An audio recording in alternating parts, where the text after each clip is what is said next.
Everyone. आज जो हमारा टॉपिक है जो हम डिस्कस करेंगे वो है रदरफोर्ड स्कैटरिंग एक्सपेरिमेंट। तो हमने लास्ट टाइम पढ़ा था एटॉमिक मॉडल्स पढ़ रहे हैं हम कि एटम का स्ट्रक्चर कैसा होता है। वो डिफरेंट साइंटिस्ट ने उसका मॉडल दिया था एटम के लिए। फर्स्ट हमने पढ़ा है Thompson model of an atom, जिसको वाटरमेलन मॉडल भी बोलते हैं या पुडिंग केक मॉडल भी बोलते हैं। तो वो उसके कुछ ड्रॉबैक्स की वजह से वो हमने रिजेक्ट कर दिया था। उसके बाद जिसने एटम के स्ट्रक्चर के बारे में स्टडी करना स्टार्ट किया वो था हमारे पास कौन सा साइंटिस्ट, रदरफोर्ड एक साइंटिस्ट था जो हमारे पास न्यूजीलैंड से था, एक केमिस्ट था। पीरियोडिक टेबल में एक एलिमेंट है 104 एटॉमिक नंबर का, जिसको हम रदरफोर्डियम बोलते हैं। वो इसी के नाम पे बना हुआ है। इसी को ऑनर देने के लिए इसको नोबेल प्राइज भी मिला हुआ है जो इसने स्टडी करी है। और इसी को ऑनर देने के लिए इसने इसको डिस्कवर नहीं करा, सिर्फ इसको ऑनर देने के लिए इस एलिमेंट का नाम जो है वो रदरफोर्डियम रखा हुआ है। उसके बाद अब रदरफोर्ड ने भी क्या किया, रदरफोर्ड ने एक और चीज भी करी थी। इसने जो सेकेंड सब एटॉमिक पार्टिकल था हमारे पास, जो प्रोटॉन था, उसको डिस्कवर किया था। एनोड रे को डिस्कवर जो है वो कि हमारे पास पॉजिटिव चार्ज रेस होती है, वो उसको गोल्डस्टीन नहीं करा था। लेकिन इसको ये जो हमारे पास पॉजिटिव चार्ज पार्टिकल होता है जिसका नाम प्रोटॉन है, उसको इसने डिस्कवर किया था रदरफोर्ड। तो अब इसने भी एटम के स्ट्रक्चर को स्टडी करना स्टार्ट करा। इसने भी देखा कि हमारे पास जो इलेक्ट्रॉन होते हैं वो प्रोटॉन कैसे एटम के अंदर अरेंज होते हैं। इसने क्या किया, अपने स्टूडेंट्स के साथ, रदरफोर्ड और उसके स्टूडेंट्स ने फिर एक एक्सपेरिमेंट परफॉर्म किया जिसको रदरफोर्ड स्कैटरिंग एक्सपेरिमेंट बोलते हैं या अल्फा स्कैटरिंग एक्सपेरिमेंट भी बोलते हैं और गोल्ड फॉइल एक्सपेरिमेंट भी बोलते हैं। इस एक्सपेरिमेंट में उसने क्या किया, कुछ एटम्स लिए किसी मेटल के, उस पे स्ट्राइक करवाया किसको, सब एटॉमिक पार्टिकल्स को। उन सब एटॉमिक पार्टिकल्स को इसमें बम्बार्ड करवाया, स्ट्राइक करवाया। जो क्या थे, कहां से रिलीज हो रहे थे, उन पार्टिकल्स का नाम था हमारे पास अल्फा पार्टिकल्स। उन सब एटॉमिक पार्टिकल्स का क्या नाम था, अल्फा पार्टिकल्स। और जो अल्फा पार्टिकल्स थे ये कहां से रिलीज हो रहे थे, हमारे किसी भी रेडियो एक्टिव सब्सटेंस से जो है वो रिलीज होते हैं। 3 टाइप ऑफ रेस निकालते हैं वो, अल्फा, बीटा, गामा। तो ये अल्फा पार्टिकल्स से उसने क्या किया, एटम्स लिए, उनको उसमें स्ट्राइक करवाया, बम्बार्ड करवाया। और जो अल्फा पार्टिकल्स थे ये कहां से रिलीज हो रहे हैं, रेडियो एक्टिव सब्सटेंसेस से। और जो अल्फा पार्टिकल्स होते हैं ये पॉजिटिवली चार्ज पार्टिकल्स होते हैं, highly energetic positively charge particles होते हैं जिसमें +2 चार्ज होता है। इन पार्टिकल्स को किसके ऊपर स्ट्राइक कराया, उसने कुछ एटम्स लिए एक मेटल के, उसके ऊपर स्ट्राइक करवाया। और उसने मेटल जो ली थी वो क्या ली थी, गोल्ड फॉइल ली थी। गोल्ड जो एलिमेंट है उसके एटम्स उसने लिए थे। अब उसने क्या किया, उसके एक्सपेरिमेंट में जो उसका एक्सपेरिमेंटल सेटअप था, उसने यहाँ पे रखा एक लेड ब्लॉक। इस लेड ब्लॉक में रखा रेडियो एक्टिव सब्सटेंस जो कि क्या करेगा, अल्फा पार्टिकल रिलीज करेगा। तो यहाँ पे आ गया अल्फा पार्टिकल सोर्स। फिर उसके बाद यहाँ पे उसने क्या रखी, ब्लॉक्स रखे यहाँ पे, या फिर इसको लेड शील्ड्स भी बोलेंगे, ताकि यहाँ से जो रेस निकलेंगी वो सीधा स्ट्रेट जाए आगे, नैरो स्लिट की शेप में, नैरो रेस की शेप में ये सीधा आगे स्ट्रेट जो है वो ट्रेवल करेंगे। नेक्स्ट उसने क्या किया, यहाँ पे उसने रखा गोल्ड का छोटा सा फॉइल। यहाँ से जो रेस निकलेंगी वो किसके ऊपर स्ट्राइक करेंगी, इस गोल्ड के फॉइल के ऊपर स्ट्राइक करेंगी। फिर उसने क्या किया, इन अल्फा रेस जो थी, इन अल्फा पार्टिकल्स को डिटरमाइन करने के लिए, ऑब्जर्व करने के लिए उसने क्या किया, एक यहाँ पे सर्कुलर मूविंग जिंक सल्फाइड की स्क्रीन यहाँ पे रख दी। यहाँ पे इसने क्या रख दी, सर्कुलर स्क्रीन रख दी, जिसको उसने क्या बोला, जिंक सल्फाइड की स्क्रीन। और जिंक सल्फाइड की स्क्रीन क्या होती है, फ्लोरोसेंट स्क्रीन होती है। मतलब जब ये रेस को ऑब्जर्व करेगी तो ये क्या करेगी, सभी रेस को रिफ्लेक्ट कर देगी, वो खुद ग्लो करना स्टार्ट कर देगी। तो इन रेस को ऑब्जर्व करने के लिए यहाँ पे इसने जिंक सल्फाइड स्क्रीन लगा दी कि जब ये इसके ऊपर स्ट्राइक करेगी तो यहाँ पे क्या दे देगी, वो ब्राइट स्पॉट्स दे देगी, स्किंटिलेशन जो है प्रोड्यूस करेगी। स्किंटिलेशन क्या होती है, वो रेस जो स्पॉट के साथ साथ जो है वो क्या प्रोड्यूस करेंगे, लाइटनिंग भी प्रोड्यूस करेंगे। उनको क्या बोलेंगे, स्पार्क प्रोड्यूस करेंगे। ऐसी जो स्पॉट्स होते हैं उनको हम क्या बोलते हैं, स्किंटिलेशंस। तो ये उसका एक्सपेरिमेंट था। और इस एक्सपेरिमेंट में उसने देखा कि जब ये अल्फा जो रेस है, ये जो रेडियो एक्टिव सब्सटेंस है, जब ये अल्फा पार्टिकल्स रिलीज होंगे तो यहाँ पे कुछ रेस जो है वो निकलना स्टार्ट करेंगी।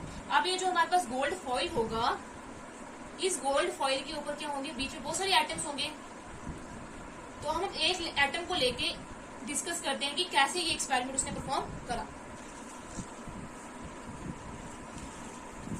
तो यहाँ पे हमने देखा एक एटम,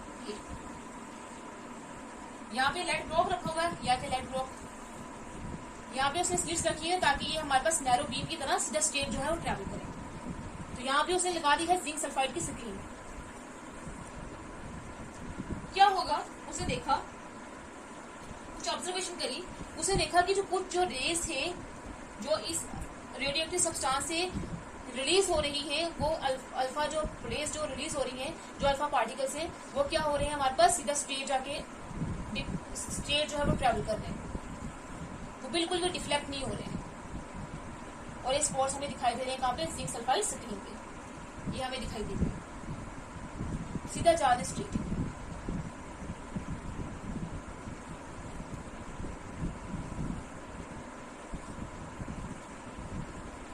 सीधे ट्रैवल कर रहे हैं। अब उसने देखा कि ये जो रेस है वो सीधा ट्रैवल कर रही है, तो मतलब ये डिफ्लेक्ट क्यों नहीं हो रही है। तो उसने ये यहाँ से क्या कर दिया, एक ऑब्जर्वेशन दी कि रेस जो है वो क्या हो रही है, डिफ्लेक्ट नहीं हो रही, नॉट डिफ्लेक्टेड। अब उसने क्या करा, और देखने की कोशिश करी कि ये जो रेस है वो डिफ्लेक्ट क्यों नहीं हो रही है। तो उसने अब एटम का जो था वो कोर पार्टिकल ले लिया, कोर जो था वो ले लिया सेंटर, और कोर पे वो गया, और कोर पे जाके उसने ये जो है रेस को स्ट्राइक करवाना स्टार्ट कर दिया। तो उसने देखा, जब उसने कोर वाला पार्ट लिया तो उसने देखा कि हमारे पास क्या होगा कि रेडिएशन जो है वो क्या हो रही है, स्मॉल एंगल्स पे डिफ्लेक्ट हो रही है। ये यहाँ से डिफ्लेक्ट होकर यहाँ जा रही है, ये डिफ्लेक्शन शो कर रही है।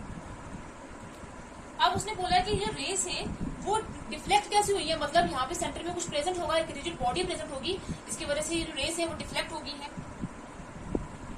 अब वो कंफर्म करना चाहता था कि ये एक्चुअल में यहाँ पे बीच में कुछ सेंटर में मास प्रेजेंट होता है, जिसकी वजह से ये जो रेस है उन्होंने डिफ्लेक्शन शो करी है। तो उसने क्या किया, और सेंटर में गया और कोर में गया, तो उसने क्या किया, देखा वापस से उसे जब ये अल्फा पार्टिकल्स को इसके ऊपर स्ट्राइक कराया तो उसने देखा कि जो रेस है वो क्या हो रही है, उसके ऊपर स्ट्राइक कर रही है और वापिस से आ रही है, दोबारा वापस बैक डिफ्लेक्ट हो रही है, मतलब 180 डिग्री पे डिफ्लेक्ट हो रही है। पहले वो जो था स्मॉल एंगल्स पे डिफ्लेक्ट हो रही थी, लेकिन जब वो और कोर में गया तो उसने देखा कि जो रेस है वो अब वो 180 डिग्री पे वापस से जो हो रही है डिफ्लेक्ट हो रही है, वापस उसी डायरेक्शन में बाउंस बैक हो रही है। उससे उसने कंफर्म कर दिया कि सेंटर में एक कुछ मास प्रेजेंट है, कुछ पार्ट प्रेजेंट है जो कि क्या है, पॉजिटिव पार्ट है, पॉजिटिव मास प्रेजेंट है, पार्ट या मास बोलेंगे। क्यों पॉजिटिव है, क्योंकि ये जो अल्फा जो पार्टिकल्स होते हैं, जो अल्फा रेस होती है वो पॉजिटिवली चार्ज होती है।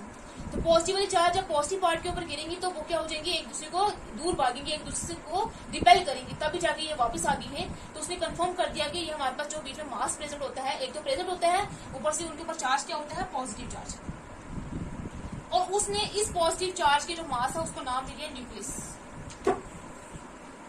उसको उसने नाम क्या दे दिया, ये जो हमारे पास पॉजिटिव मास जो सेंटर में प्रेजेंट होता है एटम के, उसको उसने नाम दे दिया न्यूक्लियस। अब न्यूक्लियस पॉजिटिव पार्ट है, तो हमारे पास एटम के अंदर जो अभी हमने सब एटॉमिक पार्टिकल पढ़े इलेक्ट्रॉन के, वो तो नेगेटिव चार्ज होता है, इलेक्ट्रॉन तो प्रेजेंट होगी नहीं। तो जो पॉजिटिव पार्ट होता है एटम का वो प्रोटॉन है, तो मतलब न्यूक्लियस के बीच में क्या प्रेजेंट होते हैं, प्रोटॉन्स प्रेजेंट होते हैं। मतलब प्रोटॉन्स एटम में कहाँ प्रेजेंट होंगे, एटम के बिल्कुल सेंटर में प्रेजेंट होंगे, जिस पार्ट को हमने बोला न्यूक्लियस, और न्यूक्लियस के अंदर क्या होंगे, प्रोटॉन्स। ये उसने बोल दिया। अब ये जो रदरफोर्ड स्कैटरिंग एक्सपेरिमेंट वो क्या करना था, एटम का स्ट्रक्चर पता करना था। अब उसने क्या करी, न्यूक्लियस की डिस्कवरी करी। एक तो उसने प्रोटॉन की डिस्कवरी करी थी हमारे पास, और एक उसने किसकी डिस्कवरी करी, न्यूक्लियस की डिस्कवरी करी। अब इसने जो ऑब्जर्वेशन करी है, 3 टाइप ऑफ ऑब्जर्वेशन करी है, उसके 3 टाइप्स। पहले ये कि उसने कुछ देखा कि कुछ रेस जो है वो बिल्कुल भी डिफ्लेक्ट नहीं हो रही, सीधे स्ट्रेट जा रही है, जो हमें जिंक सल्फाइड स्क्रीन के ऊपर दिखाई दे रही है। और कुछ जो रेस है वो स्मॉल एंगल्स में डिफ्लेक्ट हो रही है, और कुछ जो रेस है वो 180 डिग्री पे डिफ्लेक्ट हो रही है और सीधा बाउंस बैक आ रही है वापस से पीछे। तो सेंटर ऑफ द मास उसने बता दिया। अब उसने क्या बोला कि इस अगर जो कुछ रेस जो है अगर वो बिल्कुल डिफ्लेक्ट नहीं हो रही है, सीधा स्ट्रेट जा रही है, तो मतलब एटम के अंदर क्या है, स्पेस प्रेजेंट है। फर्स्ट उसने जो ऑब्जर्वेशन से कंक्लूजन निकाला कि अगर हमारे पास जो अल्फा पार्टिकल्स जो है वो गोल्ड फाइल में जब स्ट्राइक करेंगी तो रेस जो है वो अनडिफ्लेक्टेड रहेंगी, तो मतलब एटम के अंदर कुछ स्पेस प्रेजेंट है। एक ये बता दिया उसने। दूसरी जो ऑब्जर्वेशन उसने ये करी कि कुछ जो रेस है अगर वो डिफ्लेक्ट हो रही है, तो अगर डिफ्लेक्शन शो कर रही है तो मतलब सेंटर में कुछ हैवी पॉजिटिवली चार्ज मास होगा, पॉजिटिवली चार्ज मास होगा। पॉजिटिवली चार्ज मास तभी होगा, तभी उसने क्या किया, डिफ्लेक्शन शो करी है, तभी वो डिफ्लेक्ट होके क्या हुआ है, अपना उन्होंने पास क्या करा है, चेंज करा है, तभी वो स्ट्राइक करने की वजह से उन्होंने क्या किया है, डिफ्लेक्शन को सफर कर रही है ये रेस। फिर उसने तीसरा जो है कोर में जाके जब उसने स्ट्राइक कराई, तो जब वो वापस से बाउंस बैक होगी वो रेस, तो उसने कंफर्म कर दिया कि हमारे पास एक पॉजिटिवली चार्ज मास होता है। पॉजिटिवली चार्ज मास को क्या बोलेंगे हम, न्यूक्लियस, और प्रोटॉन्स जो होते हैं वो उसी न्यूक्लियस के अंदर प्रेजेंट होते हैं। तो ये था उसका alpha scattering experiment. Alpha scattering experiment में उसने किसकी डिस्कवरी करी है, न्यूक्लियस की डिस्कवरी करी है। अब उस बात यह है कि उसने यहाँ पे लेड का ब्लॉक क्यों लिया और यहाँ पे गोल्ड की फॉइल क्यों ली, गोल्ड के एटम से क्यों लिए। तो ये जो लेड होता है ये क्या करता है, ये जो अल्फा रेज जो यहाँ से निकलेंगे, अल्फा पार्टिकल्स निकलेंगे, ये क्या करेगा, इनको एब्जॉर्ब कर देगा, और एब्जॉर्ब करके ये सीधे सीधे स्ट्रेट जाने देगा, इनको बैक जो पीछे वाली तरफ है वो ट्रेवल नहीं करने देगा। इसलिए तो हम लेड ब्लॉक लेंगे, पहली बात। दूसरी बात, ये गोल्ड ही हमने क्यों लिया, यहाँ पे गोल्ड का एटम ही क्यों लिया, गोल्ड की मेटल ही क्यों लिया यहाँ पे। गोल्ड जो होता है वो हमारे पास हाईली अनरिएक्टिव मेटल होती है, तभी हम गोल्ड किसी का रिएक्ट नहीं करती है, तो रिएक्ट नहीं करेंगी तो मतलब यहाँ पे हमें डर ये नहीं है कि किसी का अगर रिएक्ट नहीं करेगी तो मतलब कोई भी केमिकल रिएक्शन यहाँ पे नहीं हो सकती है। अगर हम कोई और अगर मेटल यहाँ पे लेते तो क्या पता यहाँ पे कोई केमिकल रिएक्शन हो जाती है उनकी रिएक्टिविटी की वजह से, तो इसलिए हमने यहाँ पे क्या ली है, गोल्ड की फॉइल ली है। तो ये उसका अल्फा स्कैटरिंग एक्सपेरिमेंट था। उसने यहाँ पे किसकी डिस्कवरी कर दी, न्यूक्लियस की। और उसने तीन जो अपनी ऑब्जर्वेशन दी थी कि एटम के अंदर हमारे पास एक स्पेस होती है, और क्या होगा, एटम के अंदर सेंटर में एक पॉजिटिव चार्ज मास होता है, और उस पॉजिटिव चार्ज मास का उसने मास जो है कितना देखा, उसने डायमीटर कितना देखा। अब यहाँ पे जिंक सल्फाइड स्क्रीन लगाने का मतलब क्या होगा कि अगर ये जो रेस है वो सीधा जाएंगी, डिफ्लेक्ट होंगी तो वो सीधा स्पॉट्स दिखाई देंगी। अगर वो वापस से बाउंस बैक हो गया लेकिन इसके ऊपर पड़ेंगी तो वो उसकी शेडो दिखाएंगे। तो यहाँ पर डिफ्लेक्शन की जो वापस से बैक हुई है, वापस पीछे आई है, तो उनकी जो डिफ्लेक्शन हुई है उसको देख के हमने उसका न्यूक्लियस का पता करा है कि न्यूक्लियस की शेप ऐसी होगी, उसका डायमीटर पता करा है। तो शैडो से देख के हमने उसका पता करा है कि सेंटर में एक मास प्रेजेंट होता है और वो पॉजिटिवली चार्ज मास होता है, उसके अंदर पॉजिटिव चार्ज पार्टिकल्स होते हैं जिनको हम क्या बोलते हैं, प्रोटॉन्स। ये था इसका अल्फा स्कैटरिंग एक्सपेरिमेंट रदरफोर्ड का। इसमें इसने अभी खाली हमने सिर्फ न्यूक्लियस की डिस्कवरी करी है। अभी इसने जो न्यूक्लियर मॉडल इसने जो दिया था एटम का न्यूक्लियर मॉडल, कि इसमें एटम में दूसरे जो पार्टिकल्स है वो कैसे अरेंज होते हैं, वो उसका Rutherford nuclear model of an atom में है। यहाँ पे सिर्फ हमने आज करा है इसका स्कैटरिंग एक्सपेरिमेंट, जिसमें उसने डिस्कवरी करी है किसकी, न्यूक्लियस की।